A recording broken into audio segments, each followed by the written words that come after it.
مسئولین بانک ملی در ولایت سوخت گفتند که تغییرات در سطح رهبریت بانک اسخط و تشکیلات قرضدهی ایمان اینترنشنال با توصیه نمایندگی منطقوی بانک ملی صورت گرفته است. رهبری بانک اسخط را تا چند قبل خورشید ناصیروف و تشکیلات خرد قرضی ایمان اینترنشنال را گلبهار محکموف بر دوش داشتند. حالا زمام رهبری بانک اسخط به دست اکبر نظروف و ایمان اینترنشنال و زاکر عبدالرشیدوف کارمند سابقه دار و عضو شورای ناظران این نهادهای مالی گذشته است.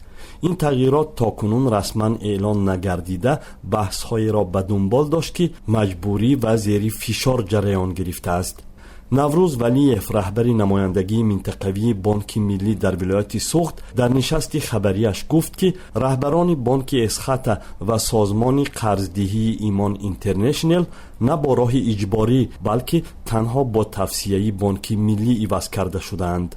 ولی به قول جناب ولیف این تصمیم در حال گرفته شد که چند سنجش در فعالیت این نهادهای مالی کمبودها را در پهلوهای گوناگون فعالیتشان آشکار کرد. او گفت فعالیت اینا به اون خیلی محدودیت نیست، یا خیلی پرابلم ندارد. بانک ملی همه طرفه دستگیری میکنند، من همه طلباتشون پول نقد دیگه چی میکنند و دقیقاً همه شما میرسونم که امروز بانک اسخط یکی از بانک‌های اساسی نظام سازی ولایت به حساب میرود. بنا به معلومات نمایندگی بانک ملی در خوجند نزدیک 60% انتقال مبلغها توسط بانک اسخط صورت میگیرد و حدود 40% قرضهای مشتریان و همین قدر پسندازهای ساکنان نیز به اسخط تعلق دارد. جناب ولیف ولی به دلیل حفظ سری بانکی از کمبودهای فعالیت بانکی اسخط و تشکیلات قرضی ایمان اینترنشنال عمومی صحبت کرد. او گفت از جمله این بانک ها در انتقال مبلغ به کمبودی های جدی ره دادند. همچنین 7 حالت تصرف مبلغ و مال و ملک بانک اسخط آشکار گردیده است. کارمندان 2 مرکز خدمترسانی ایمان اینترنشنال به عوض اسعار در بازار سیاه دست زدند.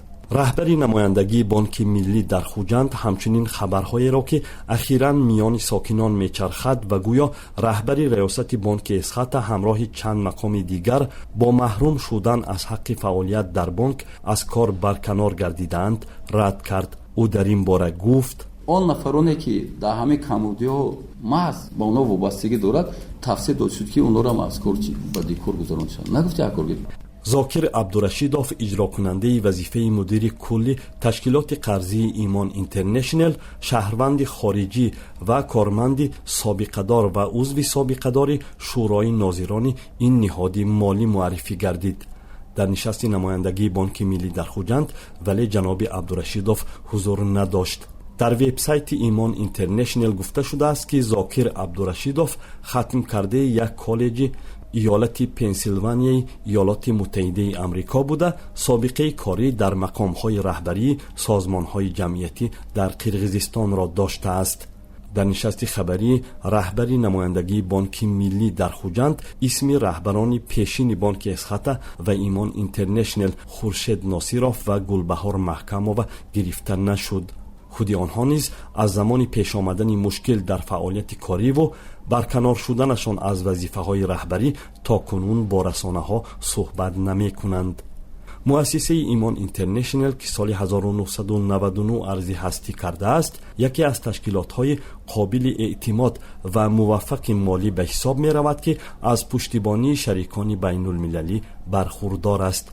معصوم محمد رجب، رادیوی آزادی، خوجند.